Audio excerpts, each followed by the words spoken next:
Well, welcome. I think I'll start off today with a little Moody Blues. What is real and what is an illusion? Only you get to decide.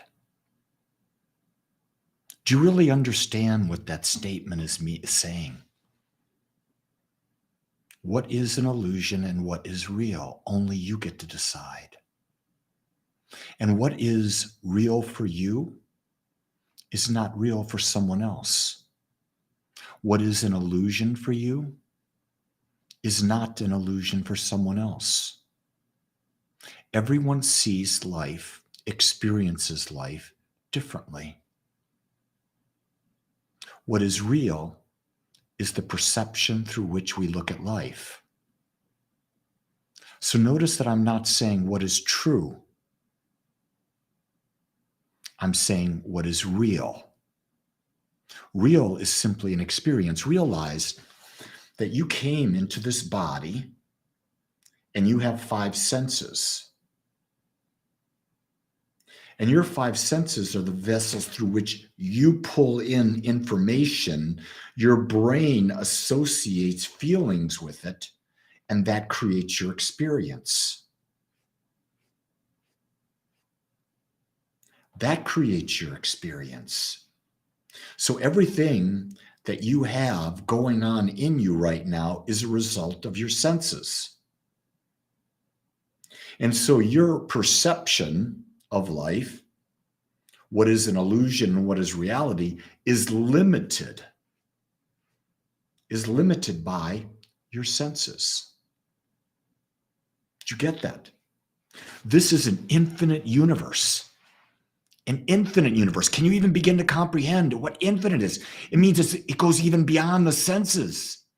So what we're experiencing with this body and this mind is minuscule compared to the possibility of what could be understood, what could be experienced.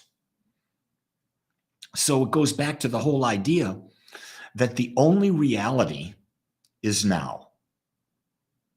Because everything else is a creation, an illusion that the mind has created. The past is not now. It's an illusion of the past. The future is not now. It's an illusion we've created about what will come. They're not true. It's not real. The past is not now. The future is not now. But yet we suffer. We choose to bring in the past. We choose to bring in the future. And many times what we bring in causes us to suffer. And there's no reason to suffer. Absolutely none whatsoever, because what? It's an illusion that we brought into the now. If we simply stay in the now, if we could, let me just really qualify that. If we could stay in the now, wow, what a present life we would have. Our life would be a present because we would be in the present. But for most of us, that's not where we live. Most of us live in the past or fear or anxiety about what's coming. And isn't that what fear does? Fear creates anxiety about what's coming. So if you listen to the news all the time, they're projecting out fear all the time, projecting out fear. And if you buy into that, you start not living in the present anymore. You're living in the fear of the future, which is not real. It doesn't exist. Well, Lee, you have to fear this. No, I don't. What you have to be, and you don't even have to be it, what I would suggest is you choose to be the best you, the most real you, the most authentic you, the perfect you. That's what I suggest. I also suggest that you be around people that are like-minded, people that are like you, people that are free, people that are accepting, people that are open to new ideas, new possibilities, people who spend more time imagining themselves being greater and a better future for all than people who are complaining and gossiping. Why would you spend time with gossip? What value does gossip have? Let's ask the question again. What value does complaining have? Whatever you complain about, let me tell you, this is a secret. It's a spiritual secret. Whatever you're complaining about, and it doesn't matter if you consciously intend it or not, it's a prayer. You're putting out into the universe a prayer when you complain, and guess what? The universe says, of course, I'll give you some more of that. So if you knew that what you put out in the universe comes back to you, would you be complaining? Just a question. Test that one out for yourself. Everyone out there complains. I know that because it's part of human nature. 90% about what we do, 90% about what we think or more is complaining and gossip, complaining and gossip, complaining and gossip. That's what humans do. Why? We've been conditioned.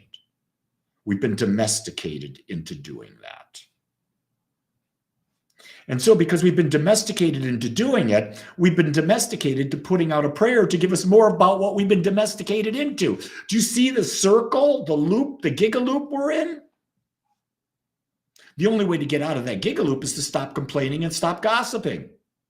But here's the key thing. You're not going to do that. You're not going to change that habit until you understand what's the benefit of not complaining. What's the benefit of not gossiping? What's the benefit of not fitting in with people who gossip and complain all the time? Because that's what's going to happen. The second you stop gossiping and complaining, people will say, hey, what's wrong with you? Why aren't you playing? Why aren't you dancing in this dance? They don't even know, but the dance is complaining and gossiping. And if you're not participating with them, they don't like that. I'll be in a group of people or maybe one-on-one with people, and the complaining or the gossiping starts. And you know what I do? I change the subject immediately. And they'll look at me, why'd you change the subject? Well, where you were going was not where I wanted to go. And you know what? They may not like that. Too bad. I get to choose who I'm with, where I am, and what I put my focus on. And friends, that's an act of self-love. I'm not here to make anyone else happy because I can't. Think about that. You cannot make anyone else happy, but you can make yourself. And that's really the key thing. That's where all your power lies. That's what I talk about in my book, The Power in You. It's all in you. Stop looking outside. Take responsibility. Start living you. Haven't got my book? Pick it up. The Power in You, Wolak on Amazon. Also, guess what, gang? I'm going to be doing a class on the book starting a week from tomorrow. I'll be doing it at 1:30 in the afternoon, my time. And I'll be doing it again at 6:30 in the evening, my time. So you can do the class, whether you're on California, whether you're in South Africa, whether you're in Europe, all over the world. You can find a way to do the class if you want. To do that, go to agapespiritualcenter.com. And I'm going to tell you, once you get into a class, that's where the growth happens. That's where the connection with other like-minded people has. So I share that with you.